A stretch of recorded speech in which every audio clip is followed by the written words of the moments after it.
Let's go!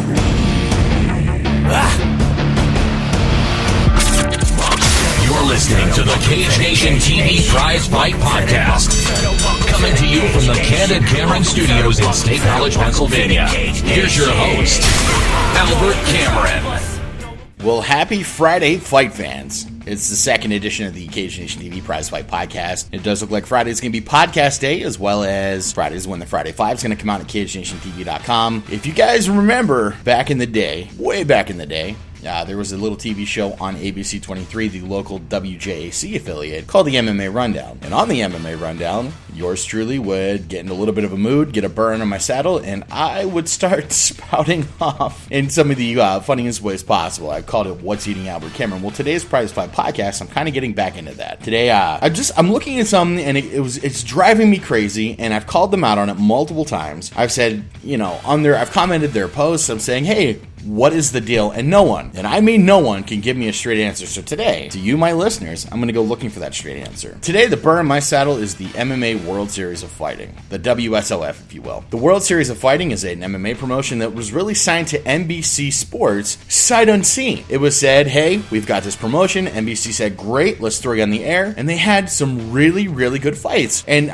they started off really strong. The World Series of Fighting picked up Miguel Angel Torres after his unceremonious departure from the world of extreme cage fighting and ultimately the Ultimate Fighting Championship. They also had notorious Nick Newell, who was the one-arm fighter who was big in the XFC in Florida and then moved on to bigger stages like the World Series of Fighting. They've also had Rusumar Paul Harris, Jake Shields, a lot of really, really other good things. The World Series of Fighting, the WSOF, has a fantastic platform for fighters and for getting guys seen. And as you guys know, if you've been watching Cage Nation TV, if you've been checking out my Facebook posts, I absolutely detest when MMA promotions have this platform to highlight new fighters and they completely waste it on garbage. I've been on Risen's back. I've been on Risen's back saying, hey, you guys have a platform to really highlight, to really accentuate, to really bring notice to these new fighters in Japan. You guys have the opportunity to say, hey guys, here's the new offering, here's the new fighters, this is the next generation, we should get on it. And Risen has completely blown their shot with that, at least in their first event, at least in their first outing, by featuring Fedor Emelianenko, who fought Jaideep Singh, and you guys listened to last week's podcast, you know that I thought that fight was a can-crushing exhibition at its very finest. Gabby Garcia, who clearly skipped Boxing Day every day that week. Kron Gracie, who fought at Cannes. It was nostalgia. Kazushi Sakuraba, quite possibly the best Japanese fighter ever to come out of the land of the rising sun, was ground and pounded to oblivion by Shinya Aoki in the first day of the Rising Fighting Federation's event. It's time for Sakuraba to hang it up. Fedor hasn't fought in probably 3 years. It's time for him to be thinking about what he's going to be doing post-fight. But the Rising Fighting Federation took this opportunity and they completely blew it on nostalgia, and that bothered me. There's a lot of new folks who are coming up who are going to be up-and-comers who should be receiving this opportunity to be shone on the big stage. You're never going to compete with the UFC because the UFC has the new talent. They've got the best fighters. They were strong whenever Pride was gone. They've endured. They've evolved. They've improved. So if you're going to get out there and compete with the UFC, you need to be competing with the UFC by being a step ahead of them. And being one step ahead of the UFC is fighting the stars of tomorrow, because you're never going to make it with the stars of yesterday. Fact. It's period, fact, factorum. You give me scratch paper and a pen, I will prove it. It'll be fantastic, and you'll understand. I've had the same problem with Bellator. Bellator had a main event of Josh Koscheck bowing out of the main event. Josh Koscheck, the Kos, the guy who was so completely douchebaggish with Chris Lieben that Chris Lieben punched through a door, cut his knuckle, quite possibly could have endangered his career. Now, I'm not condoning Chris Lieben. He was very, very under the influence of alcohol, and I'm not saying that is an appropriate reaction whatsoever. But Josh Koscheck, who couldn't get the job done against George St. Pierre. He's never been a UFC welterweight champion. He's been a contender a couple times, but he quite possibly needs to be looking at what is the next step for Josh Koscheck. Should I be coaching?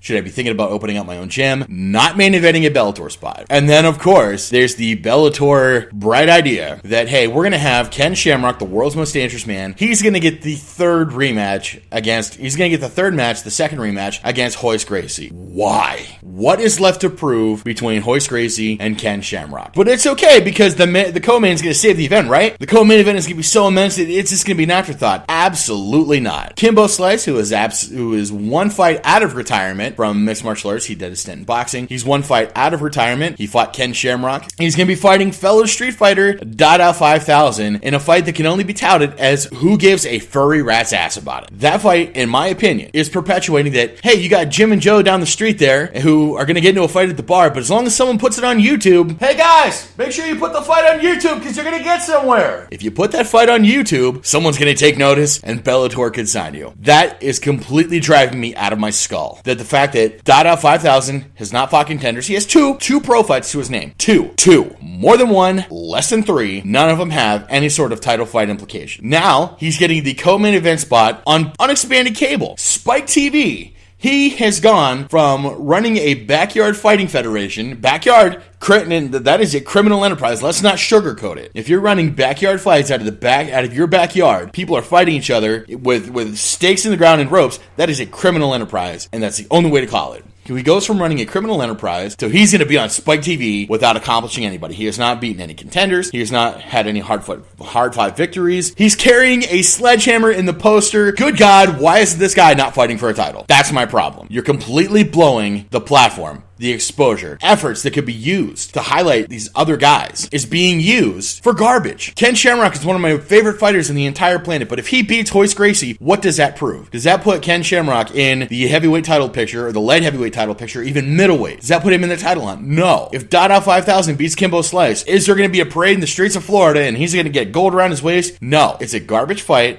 that's happening on premium cable, and it's a waste of resources. Speaking of a waste of resources, the World Series of Fighting. Now, if you were watching Cage Nation TV the other week, Rob and I went over that Cage Nation TV not Cage Nation TV, we love Cage Nation TV, but the World Series of Fighting, the WSOF, has had a little bit of consternation coming their way. An executive, Amir Abdelaziz, parted ways with WSOF because he's a fighter manager, and they had a lawsuit brought against him because they thought he was a matchmaker, and they've had to go on record. Oh no, Sugar Ray Safo, he's the matchmaker, and Nevada knows this. It should never be a question. You should always know who the leadership of the company is. That should be the public figurehead. So now they've had these issues. And they've had this exposure, and oh no, it looks bad. So what does World Series of Fighting do? They take to Facebook, because that's what everyone should do. You get into a fight with an ex, get on Facebook. Having a fight with a neighbor, get on Facebook. It's going to be good for everybody. So I have my I have the World Series of Fighting Facebook post up here right now, and the World Series of Fighting has the WSOF 27 event, Future Champions Live, as an event. That is good. That's what you should be doing. You should be promoting your events. Right underneath there, the WSOF has actually wasted bandwidth and web space on putting a news story about Conor McGregor and Holly Holm, who are not affiliated with the World Series of Fighting in any way. They're not WSOF prospects. They're not WSOF commentators or anything. They are giving their energy and time to the UFC by promoting their stuff on their bandwidth. They're not linking to the UFC.com. They're not linking to Sherdog or to MMA Weekly or to MixedMartialArts.com. They are hosting this stuff on their own websites. After that, they have a highlight video from WSOF, which is good. Then they have an article, again hosted on WSOF.com, about Ronda Rousey being naked on Sports Illustrated. They're not linking to www.ufc.com.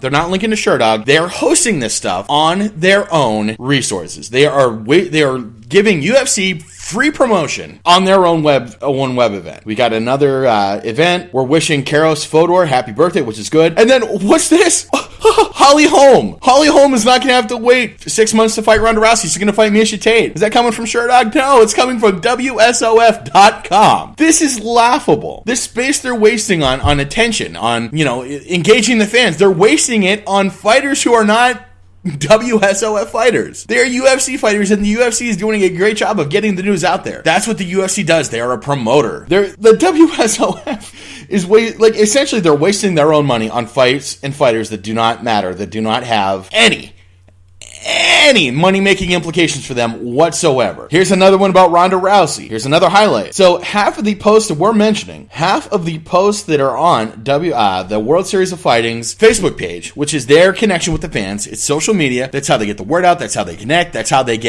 promote. That's how they promote. It's free promotion. Fans have liked this page. It's free promotion. And what has the WSOF done with it? They've completely squandered it on fighters who don't matter. So what really, really pisses me off on this is that you have WSOF WSOF fighters who are up and coming. Brett Showtime Schoenfeld has fought for WSOF. A local fighter out of Altoona has fought for the World Series of Fighting. And you have these guys who are looking to fight on TV. And are they being promoted? Is the WSOF looking for the fighters of tomorrow? Are they looking to get the cutting edge on the UFC? Absolutely not. They are spending all of their time completely promoting UFC. Now, Albert Cameron's a little bit of a conspiracy theorist. Could the WSOF, with all of their leadership problems, with everything being muddy, everything being a mess, could the WSOF possibly be in a position where they're going to be purchased by the UFC? Could the WSOF and their assets, their tape libraries, their fighter contracts, is it all being negotiated to be purchased by Zuffa Entertainment, to be moved to Fight Pass, and they're promoting these UFC fighters because they're trying to ease their fans into the inevitable? It's something to think about, folks. It's something to think about. Is the WSOF going to be purchased? Is the WSOF in line to possibly be liquidated? I mean, it's possible. Anytime you have a leadership where CEO's announcing you have no idea who he is or where he's come from, whenever you have to defend who your matchmaker is, whenever you're letting major executives go, whenever you're trying to rebrand to try to move on from something big, that organization, that company is vulnerable. And whenever those companies are vulnerable, it's prime pickings for the bigger eagles. It's happened time and time again with the IFL, with Elite XC, with Pro Elite, with Strikeforce. These companies were vulnerable, and Zuffa swooped in, and Zuffa completely snatched them up. Ladies and gentlemen, that's my time for this week for the Prizefight podcast. Thank you for letting me get some stuff off my chest. Again, I'd love to interact with you guys. Make sure you comment, you engage, shoot us an email, tweet us, Facebook us. Most importantly, it's a lot of fun for me to get on the mic and talk to you guys about stuff that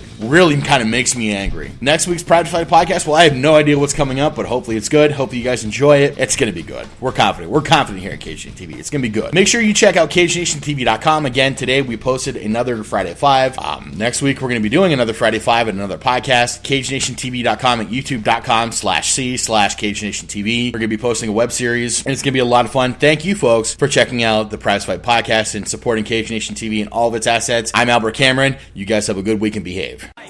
Thank you for tuning in to the Cage Nation Prizefight podcast. All rights reserved. 2015-2016 Planetary Sports. The Prizefight podcast is part of the Cage Nation Broadcast Network. For more information, visit www.cagenationtv.com.